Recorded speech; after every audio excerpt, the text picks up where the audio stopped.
Good morning बच्चों। आज हम पढ़ेंगे मॉलिक्यूलर बेसिस ऑफ इनहेरिटेंस।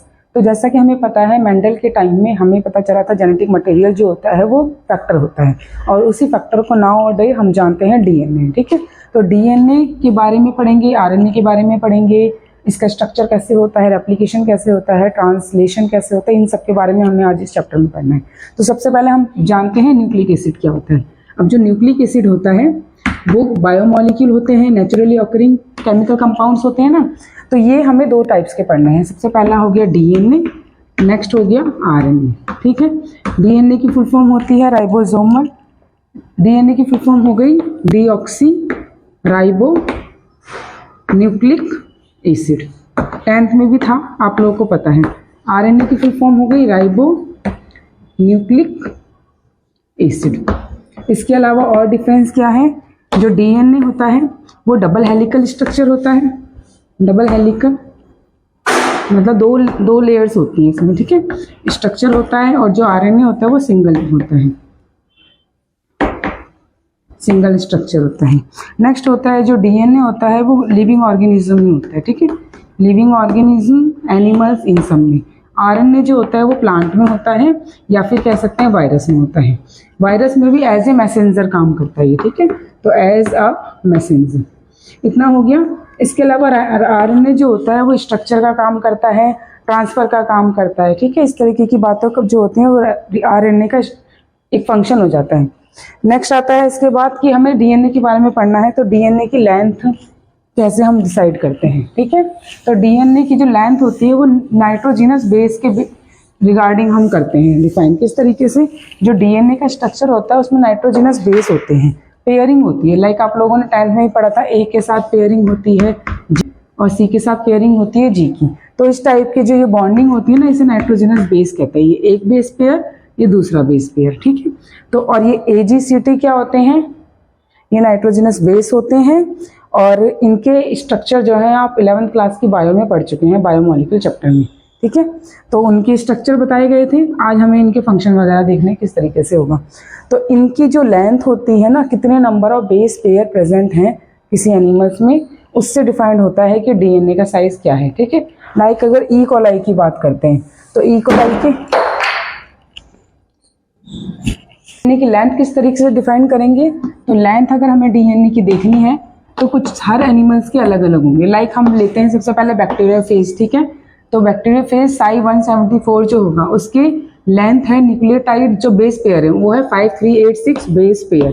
तो इतने बेस पेयर प्रेजेंट होते हैं डीएनए की लेंथ के अकॉर्डिंग। ठीक है, यहाँ पे बेस पेयर होते हैं और ये टोटल कितने हैं 5386। इसमें बैक्टीरियोफेज में, बैक्टीरियोफेज की ही दूसरी आ गई है स्पीसीज लैम्डा वाली, उसमें जो होते हैं 48,502 होते हैं। तो ये इसमें इस तरीके से, ठीक है, बेस पेयर कितने हैं 48,502। नेक्स्ट आता है इसका एस्केरिस कोलाई। एस्केरिस कोलाई को ई कोलाई भी कहते हैं। तो ई कोलाई जो होता है इसमें कितना होता है, ये एक बैक्टीरिया है ई कोलाई। ठीक है, इसमें 4.6 × 10⁶ बेस पेयर, ये सारे बेस पेयर हैं। नेक्स्ट आता है ह्यूमंस का। तो ह्यूमंस में जो होता है 3.3 × 10⁹ बेस पेयर। लेकिन ये जो है ना, ये हैप्लॉइड का है। हैप्लॉइड मीन्स सिंगल वाला। ठीक है, लेकिन जब हम डबल देखेंगे तो इसका मल्टीप्लाई कर देंगे 2 से, तो हो जाएगा 6.6 × 10⁹ बेस पेयर। तो इतने जो नंबर ऑफ बेस पेयर या न्यूक्लियोटाइड्स जो हैं वो प्रेजेंट होते हैं डीएनए ऑफ ह्यूमंस। ठीक है, नेक्स्ट आता है हमारा स्ट्रक्चर ऑफ डीएनए कि अभी हम डिफरेंस में पढ़ चुके हैं। डबल हेलिकल स्ट्रक्चर होता है। ठीक है, ये जो मॉडल था ये वैटसन एंड क्रिक ने दिया था मॉडल। ठीक है, उससे पहले भी कई सारी बातें थी, बट सबसे पहले थोड़ा सा स्ट्रक्चर हम पढ़ लेते हैं। ये हो गया डबल हेलिकल स्ट्रक्चर, 5' से 3' में जाता है और 3' to 5' में जाता है ये। ठीक है, ये जो 5' और 3' है ये स्ट्रैंड्स हैं। ठीक है, तो 5 से 3 स्ट्रैंड्स और दूसरी हो गई 3 से 5। ये जो होती है वो कॉम्प्लीमेंट होती है एक दूसरे की, सेम नहीं होती। ठीक है, कॉम्प्लीमेंट मतलब एक दूसरे के अपोजिट चलती हैं, सेम नहीं, इक्वल में नहीं माना जाएगा। नेक्स्ट इसके बाद होते हैं यहाँ पे नंबर ऑफ बेस पेयर, और जो ये बेस पेयर हैं टोटल 10 होते हैं। तो जो 10 हो गए उसका साइज हो गया 0.34 × 10⁻⁹ मीटर। नैनोमीटर में होता है ना, तो 10⁻⁹ से मल्टीप्लाई कर देते हैं। और नेक्स्ट अगर हम देखेंगे टोटल, ये तो पूरे 10 है एक में, और अगर टोटल देखेंगे तो टोटल भी यहाँ पे जो साइज आएगा वो आ जाएगा 3.4 × 9 नैनोमीटर, ठीक है, मीटर में है ये, नैनोमीटर 10⁻⁹ किया गया है। तो ये जो है जैसे 1 है ना, वैसे पूरे 10 लेंगे, तो जब 10 से मल्टीप्लाई करेंगे तो 3.4 में चला जाएगा, ठीक है, ये होता है। नेक्स्ट आ जाता है, ये जो है ये बीच में है क्या, तो देखो बेटा ये जो है ना ये हाइड्रोजन बॉन्डिंग से कनेक्ट है, तो यहाँ पे पेयरिंग बनी हुई है। किस तरीके से, हमने जैसे कि अभी पढ़ा था ए के साथ पेयरिंग होती है किसकी, टी की, और सी के साथ पेयरिंग होती है जी की। तो एडिनोसिन की थाइमिन के साथ डबल बॉन्ड हाइड्रोजन बॉन्डिंग होती है, ठीक है, और साइटोसिन की ग्वानाइन के साथ ट्रिपल बॉन्ड की हाइड्रोजन बॉन्डिंग होती है। तो ए के कर दो टी के साथ, ठीक है, उसके बाद सी का कर दो जी के साथ, फिर अगेन अब ऑल्टरनेट जाता है, तो ए की जगह पे अब आ जाएगा टी और टी की जगह पे आ जाएगा ए, ठीक है, और सी की जगह पे जी, जी की जगह पे सी, ठीक है। थोड़ा सा बड़ा अगर देखें तो ऐसे आएगा, ए के टी के साथ, सी की जी के साथ, टी के ए के साथ और जी की सी के साथ। तो इस तरीके से जोड़ा होते हैं और ये आपस में जुड़े होते हैं हाइड्रोजन बॉन्डिंग से, ठीक है। ये तो हो गया नाइट्रोजिनस बेस। अब नाइट्रोजिनस बेस जो होते हैं ना वो कनेक्ट होते हैं पेंटोज शुगर से। तो यहाँ पे पेंटोज शुगर बना दो 5 का, यहाँ पर भी बना दो 5 का, ठीक है। इस तरीके से पेंटोज शुगर होते हैं और पेंटोज शुगर आपस में कनेक्ट होते हैं फॉस्फेट ग्रुप से, ठीक है। तो फॉस्फेट ग्रुप यहाँ से अटैच हो गया, ये वाला यहाँ से अटैच हो गया, इस तरीके से होते हैं। तो इसमें 3 चीज़ें हैं बेसिकली, जो डीएनए है वो 3 चीज़ों से मिलकर बना है। सबसे पहला हो गया नाइट्रोजिनस बेस, नाइट्रोजिनस बेस, ठीक है, बेस पेयर जो 4 होते हैं AGCT। एक और होता है यू, तो यू जो होता है वो टी की जगह पे लग जाता है इन केस ऑफ आरएनए, ठीक है। अगर आरएनए का मैं डीएनए स्ट्रक्चर बनाऊंगी तो उसमें जहां जहां टी होगा वहां वहां पे यू आ जाएगा, बस ये फर्क होता है दोनों के स्ट्रक्चर में, आरएनए के और डीएनए के, ठीक है। तो पहला होगा नाइट्रोजिनस बेस, दूसरा होता है pentose sugar, pentose sugar 5 carbon का होता है, और थर्ड हो गया इसमें फॉस्फेट बॉन्ड या ग्रुप, फॉस्फेट ग्रुप। तो पेंटोज शुगर भी अगर हमें डिवाइड करना है कि आरएनए में कैसा होता है और डीएनए में कैसा होता है, तो पेंटोज शुगर अगर हम आरएनए में देखेंगे तो ये हो जाएगा राइबोज ऐसे करके, ठीक है, अगर आरएनए की बात है, और अगर डीएनए में देखेंगे तो डीऑक्सीराइबोज, ठीक है। तो इस तरीके के दोनों डिवाइड हो जाते हैं। नाइट्रोजिनस बेस हमें पता चल गया है 5 होते हैं और फॉस्फेट ग्रुप। अब क्या होता है बेटा, 2 चीजें और एक इंपॉर्टेंट टर्म्स होता है कि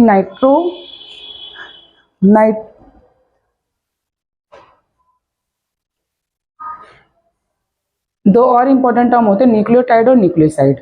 तो न्यूक्लियोसाइड जो होता है वो actually the part of nucleotide, nucleotide इन तीनों चीजों से मिलकर बनाता है। इट मीन्स अगर हम देखें तो यहाँ से लेके यहाँ तक ये पूरा हो गया आपका न्यूक्लियोटाइड, ठीक है, न्यूक्लियोटाइड। और न्यूक्लियोटाइड में फॉस्फेट ग्रुप को हटा दो तो बन जाएगा न्यूक्लियोसाइड, यानी कि ये हटा दो यहाँ से यहाँ तक के पोर्शन, ये हो गया न्यूक्लियोसाइड, ठीक है।